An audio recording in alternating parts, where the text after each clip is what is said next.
santé toujours et se dirige-t-on vers un nouveau scandale sanitaire, cette fois avec la Dépakine, cet antiépileptique pris par des femmes enceintes et qui serait à l'origine de malformations chez les enfants. Depuis hier, le médicament fait l'objet d'une enquête de l'Inspection générale des affaires sociales, une avancée majeure pour les victimes. On en reparle avec vous dans quelques instants. Marine Martin, vous êtes à l'origine du combat. Avant cela, retour sur cette décision avec Stéphane Tapponi. Marisol Touraine vient de saisir l'Inspection générale des affaires sociales concernant le Dépakine.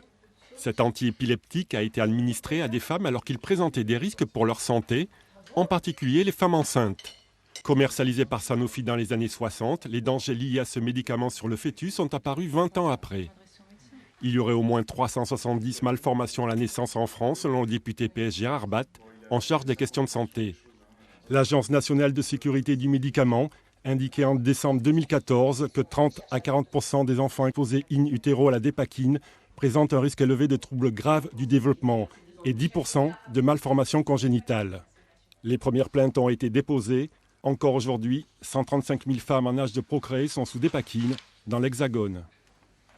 Et avec nous sur le plateau, Marine Martin. Merci beaucoup d'être là. Ce combat, vous l'avez commencé il y a des années dans les Pyrénées-Orientales. C'est une nouvelle bataille que vous avez gagnée contre le laboratoire Sanofi, que cette enquête diligentée par la ministre de la Santé. Oui, je me réjouis tout à fait de cette enquête diligentée par Madame la ministre Marisol Touraine. Nous l'avions demandé en juin 2010 aux côtés de mon avocat, Maître Oudin, au nom de toutes les victimes de la Dépakine. Qu'est-ce qu'elle peut apporter, cette enquête ? Cette enquête, elle va permettre de faire la lumière sur les responsabilités du laboratoire et de l'agence de santé. Pourquoi il a fallu attendre 35 ans pour que les données soient mises à jour dans la notice et que les patientes soient informées des risques réels qu'elles encouraient. En mai, vous aviez déjà déposé une plainte contre X pour faire avancer les choses. On a vraiment l'impression qu'il faut en permanence remuer le landerneau politique ou encore médiatique. C'est votre sentiment ? Oui, tout à fait. Et effectivement, quand on a découvert que tous ces documents existaient, on s'est dit qu'il y a eu un dysfonctionnement, tant au niveau du laboratoire qu'au niveau de l'agence de santé. Donc on ne s'explique pas pourquoi depuis 35 ans, des médecins alertent et que rien n'est fait, rien n'est changé. Aujourd'hui, vous vouez votre vie à cette cause, à cette bataille. Quelle serait l'issue de vos rêves ? Moi, ce que je souhaiterais, c'est que le laboratoire assume l'entière responsabilité des dégâts qu'il a fait sur nos enfants.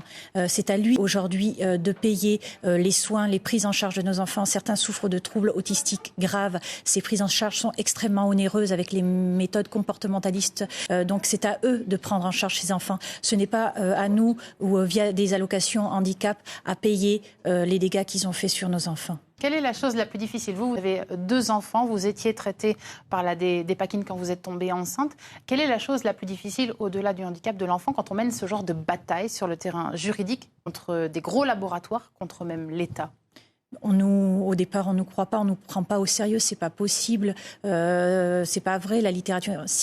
Si des médecins avaient alerté, c'est ça. Enfin, moi, je suis épuisée d'avoir à me justifier auprès des médecins en leur disant, mais bien sûr, plein de médecins avaient alerté en France.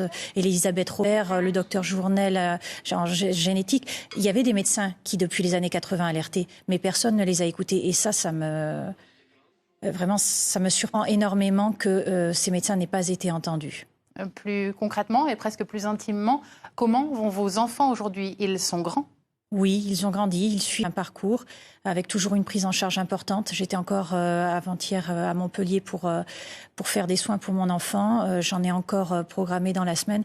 La prise en charge reste là, ils évoluent, ils arrivent à suivre une scolarité à peu près normale, mais bien sûr avec l'aide d'AVS et de prise en charge importante. Comment ils regardent votre combat ? Des fois, c'est un petit peu lourd pour la famille. C'est sûr, tous ces coups de fil, toutes ces familles qui m'appellent quotidiennement. Aujourd'hui, on est plus de 500 familles, 1000 enfants touchés. Voilà, je pense qu'ils sont fiers de leur maman, mais c'est dur aussi pour eux, je pense. Merci beaucoup, Marine Martin, d'être venue sur notre plateau aujourd'hui et de nous avoir éclairé un petit peu sur le quotidien de ces parents d'enfants malades et puis sur votre combat. Merci beaucoup. Je vous remercie. Dans l'actualité également, la mise en examen